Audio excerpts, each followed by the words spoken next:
Hi friends, எல்லாரும் எப்படி இருக்கீங்க? நாங்க ரொம்பவே நல்லா இருக்கோம். என்னோட சேனலை சப்ஸ்கிரைப் பண்ண என்னோட சப்ஸ்கிரைபர் எல்லாருக்கும் ஒரு தேங்க்ஸ் சொல்லிக்கிறேன். இன்னைக்கு என்ன அப்படினா ஈவினிங்ல இருந்தே vlog எடுக்கிறேன். ஈவினிங் கிடையாது 7 o'clock ஆயிட்டு டவுனுக்குலாம் போக வேண்டியது இருந்தது. பிள்ளைங்களுக்கு சாய் எல்லாம் போட்டு வச்சிட்டு அதுக்கு அப்புறமா பிரெட் ரோஸ்ட் எல்லாம் செய்து ஹாட் பாக்ஸ்ல வச்சிட்டு தான் போனேன். ஆனா போன இடத்துல லேட் ஆயிட்டு. அதனால அவங்க எடுத்து சாப்பிட்டுட்டாங்க. இந்த கிரேப்ஸ் வந்து கழுகி வச்சிருந்தேன். அதே அப்படியே எடுத்து சாப்பிட அவங்க ரெடி. என்னன்னா நல்ல கூலிங் அவங்களுக்கு பிடிக்கும். அதான் பட்டுன்னு கழுகி வச்சிட்டோம் அப்படினா அதுக்கு அப்புறமா எடுத்து சாப்பிட்டாங்க அப்படினா நோ ப்ராப்ளம். இங்க வந்து மஷ்ரூம் இருக்குது. இந்த மஷ்ரூம் வச்சு ஒரு கிரேவி செய்தறலாம் அப்படிங்கிறதுக்காக கொஞ்சமா ரசம் இருக்குது, கொஞ்சமா சாம்பார் இருக்குது. ரசத்துக்கு வந்து மஷ்ரூம் கிரேவி சூப்பரா இருக்கும். கொஞ்சமா பப்படமா காய்ச்சிட்டோம் அப்படினா சிம்பிளா நமக்கு வந்து டின்னர் வந்து இன்னைக்கு ஃபினிஷ் ஆயிடும். அதனால இன்னைக்கு நிறைய வேலைகள் வேற பெண்டிங், பாத்திரம் கழுவக்கூடிய வேலைகள் எல்லாமே அப்படியே போட்டுட்டேன். ஒரு அர்ஜென்ட்டா ஒரு டவுன் வரை போக வேண்டியது இருந்து அதனால மதியானத்துக்கு பிறகு போனேன். போயிட்டு வீடு வந்து சேரப்ப டைம் ஆயிட்டு. இந்த கிரேப்ஸ் பார்த்தீங்க அப்படின்னா எங்கே பார்த்தாலும் இந்த கிரேப்ஸ் தான் வியாபாரம் நடக்குது. நல்ல டேஸ்ட்டாக இருக்குது. 80 ரூபா. நான் இது வாங்கவே மாட்டேன். ஹஸ்பண்ட் தான் வந்து ஒரு நாள் வாங்கிட்டு வந்தாங்க. பிள்ளைங்களுக்கு நல்லா பிடிச்சிக்கிட்டு அப்போ சரி வாங்கிடுவோம் அப்படின்ட்டு இங்கே வந்து சாயை போட்டு பிள்ளைங்க குடிச்சிருக்காங்க. சாய் போட்டு வச்சுட்டு போனேன், ஊற்றி குடிச்சிருக்காங்க. அந்த மாதிரி சின்ன சின்ன வேலைகள்லாம் செய்திருக்காங்க. சரி அஸ்வினுக்கு வந்து கிரேப்ஸை கொண்டு கொடுத்துருவாங்க. காலையிலே மணி 7 ஆக போகுது. அதனால பரவாயில்ல, லைட்டாக பெரிய அளவில் இருட்டலை. ஏதாவது சாப்பிட இருக்கான்னு கேட்டுகிட்டே இருக்கான். அதனால அவனுக்கு வந்து கிரேப்ஸை கழுகி ஃபஸ்ட்டே கொண்டு கொடுத்துக்கிட்டேன். இந்த மஷ்ரூம் பார்த்தீங்க அப்படின்னா நல்லா ஃப்ரெஷ்ஷாக சூப்பராக இருந்தது. இது நேற்றுக்கு சனிக்கிழமை, இன்னைக்கு வந்து திங்கள். சனிக்கிழமை வந்து மார்க்கெட்டுக்கு போனாலும் நல்லா ஃப்ரெஷ்ஷாக ஒரு 3 கவர் வச்சுருந்தார் ஒரு ஆள். இது வந்து கொஞ்சம் வித்தியாசமாக இருந்தது. நான் இது வரைக்கும் வாங்கிட்டே இல்லை. நிறைய பேர் உண்டு, ஒவ்வொரு மஷ்ரூமுக்கும் ஒவ்வொரு பேர் உண்டு. இது வந்து வீட்டில் உள்ளது நல்லா கழுகி க்ளீன் பண்ணி வச்சுருக்கோம். நீங்கள் போனோடனே சூப்பராக கறி வச்சிடலாம் அப்படின்னாங்க. அப்போ வந்து நேற்றுக்கு சிக்கன் எடுத்ததுனால இது வைக்கல. சரி இன்னைக்கு என்ன நம்ம வந்து ஃப்ரிட்ஜ்லேயே வச்சுட்டோம் அப்படின்னா கலர் மாறிடும், ஃபேட் ஆயிரும்.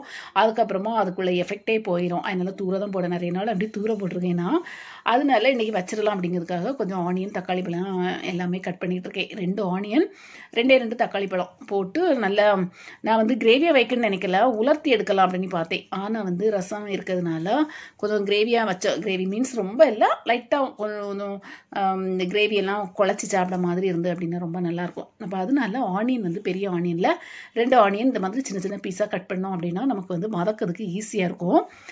எப்போவுமே ஆனியன் வந்து வதக்கப்போ வந்து கொஞ்சம் ஆயிலும் நிறைய ஆட் பண்ணிக்கணும். கொஞ்சம் வந்து உப்பு ஃபஸ்ட்டே போட்டுக்கணும், அப்போ நல்லாயிருக்கும். இங்கே ஒரு ஒயர் கனெக்ஷன் கிடக்குது. அது வந்து சார்ஜ் இல்லை ஃபோனில், வீடியோவே எடுக்கணும். சரி சார்ஜில் போட்டுட்டே நம்ம வீடியோ எடுக்கலாம் அப்படிங்கிறதுக்காக இதில் ஒரு ப்ளக் போர்டு உண்டு, அதை யூஸ் பண்ணிக்கிட்டேன். அதுக்கப்புறமா இங்கே வந்து கேஸ் வந்து ஸ்டவ்வை வந்து இன்றைக்கி ரொம்ப வந்து க்ளீன் பண்ணலை. இப்போ ரொம்ப ஒன்றும் க்ளீன் பண்ணலாம். நம்ம வந்து நைட்டு வந்து தூங்க போகப்போ சர்ஃபெல்லாம் போட்டு எடுத்து நீட்டாக கழுகி வச்சிடலாம், தொடச்சி வச்சிடலாம் அப்படிங்கிறதுக்காக லைட்டாக இப்போ சமையல் செய்ய போனாலும் அதுக்கு முன்னாடி லைட்டாக வந்து க்ளீன் பண்ணிடலாம் அப்படிங்கிறதுக்காக அந்த வேலையை நடந்துட்டு இருக்குது. இந்த கடாயில் இன்றைக்கி வந்து வச்சிடலாம் அப்படிங்கிறதுக்காக. அதுக்கப்புறமா இன்றைக்கி வந்து ஒரு லாங் ஸ்பூன் வேறு வாங்கிக்கிட்டே, ரொம்ப பிடிக்கும் எனக்கு. ஆனால் வந்து 2-3 கடையில் நான் தேடி பார்த்துருக்கேன், கிடைக்கவே இல்லை. இன்றைக்கி நான் வந்து வண்டி அந்த கடையை க்ராஸ் பண்ணி வந்துட்டேன். அதுக்கப்புறம் தான் நினைக்கிறேன் சரி இந்த கடையில் ஒன்று கேட்டு பார்க்கலாம் அப்படின்ட்டு. சூப்பராக இருந்தது, நல்லா பிடிச்சிருந்து. அதை வாங்கிக்கிட்டேன். நான் இஷ்டப்பட்ட போலே கிடச்சிது.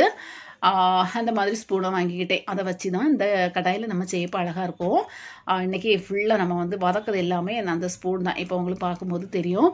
ஆயில் அப்ளை பண்ணிக்கிட்டேன், கடுகு கருவேப்பிலை ஆட் பண்ணிக்கிட்டேன். இதில் வந்து உங்களுக்கு க்ரீன் சில்லி இல்லைனா வந்து ரெட் சில்லி எதாவது வேணும்னா நம்ம ஆட் பண்ணிக்கலாம். நான் எதுவுமே ஆட் பண்ணலை.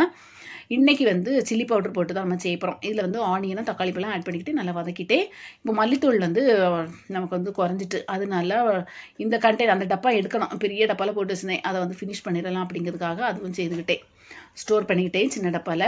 இதில் வந்து இது வதங்கிட்டு இதில் வந்து இஞ்சி பூண்டு பேஸ்ட்டு ஆட் பண்ணிக்கிட்டேன். நான் சொன்ன ஸ்பூன் இது தான். இதுக்கு வந்து ஊறுகாய் ஸ்பூன் ஏதோ சொன்னாங்க.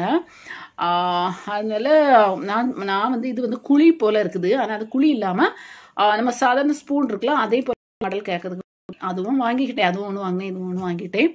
நல்லா பிடிக்கும். அதுக்கப்புறமா இதில் கொஞ்சமாக மல்லித்தூள், கொஞ்சமாக சில்லி பவுடர், கொஞ்சமாக ஜீரகத்தூள், கொஞ்சமாக பெருஞ்சீரகத்தூள், அதுக்கப்புறமா இதில் வந்து பெப்பர் ஆட் பண்ணணும். அப்போ செம்ம டேஸ்ட்டாக இருக்கும். இப்போ எல்லாம் போட்டு மிக்ஸ் பண்ணிட வேண்டியதுதான். மிக்ஸ் பண்ணதுக்கு அப்புறமா தான் இந்த மஷ்ரூமை நான் வந்து ஆட் பண்ணணும். இந்த மஷ்ரூம் நான் சொன்னே போல இதுவரை பார்த்துட்டே இல்லை, ஆனால் பாருங்கள் நல்லா ஃப்ரெஷ்ஷாக இருந்தது, எனக்கு கொதியாக இருந்தது. இப்போ டேஸ்ட் நாங்கள் சாப்பிட்டாச்சு, அதுக்கப்புறம் தான் வாய்ஸ் ஓவர் கொடுக்கே அது வந்து அழகாக 2 பாக்கெட்டு வாங்கியிருக்கலாம் அப்படின்னு. இனி போகும்போது கண்டிப்பாக வாங்கணும். இது வந்து 200 கிராம், ஆனால் நிறைய இருக்குது, ஆனால் ஃப்ரெஷ்ஷாக சூப்பராக இருக்குது. இப்போ தான் கொஞ்சம் வந்து பெப்பரை ஆட் பண்ணிக்கிட்டேன். இப்போ வாட்டர் ஆட் பண்ணி நல்லா கொதிக்க விட்டுற வேண்டியதான். இதுக்கு ரொம்ப வந்து தண்ணி வைக்கணும், ரொம்ப கொதிக்க விடணும் அப்படின்னு வேண்டாம். லைட்டாக நம்ம வந்து 3 நாள் கொதித்து அது கிரேவி ஆனதுக்கப்புறமா நம்ம இறக்கிடலாம். கொஞ்சமாக மல்லித்தூள் ஆட் பண்ணிக்கிட்டே அவசியத்துக்கு சால்ட்டு ஆட் பண்ணிக்கிட்டேன். இதுதான் இன்றைக்கி வந்து நமக்கு டின்னர். சாப்பிட்டோம், ரசத்துக்கு கூட வச்சு சாம்பாருக்கு கூட வச்சு எல்லாமே சாப்பிட்டோம். செம்ம டேஸ்ட்டாக இருந்து. இந்த மஷ்ரூம் பற்றி பெரிய ஐடியா இல்லாமல் இருந்து ஒவ்வொரு யூடியூபராக நம்ம வந்து யூஸ் பண்ணதை பார்த்து தான் நானும் படிச்சுக்கிட்டேன். இப்போ நானே எப்போனாலும் அதை வாங்கிக்கிடுவேன்.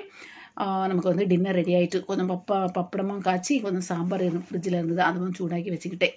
ஓகே ஃப்ரெண்ட்ஸ், இன்றைக்கி இதோட நம்ம ஃபினிஷ் பண்ணிடலாம் நம்முடைய vlog. Okay, by.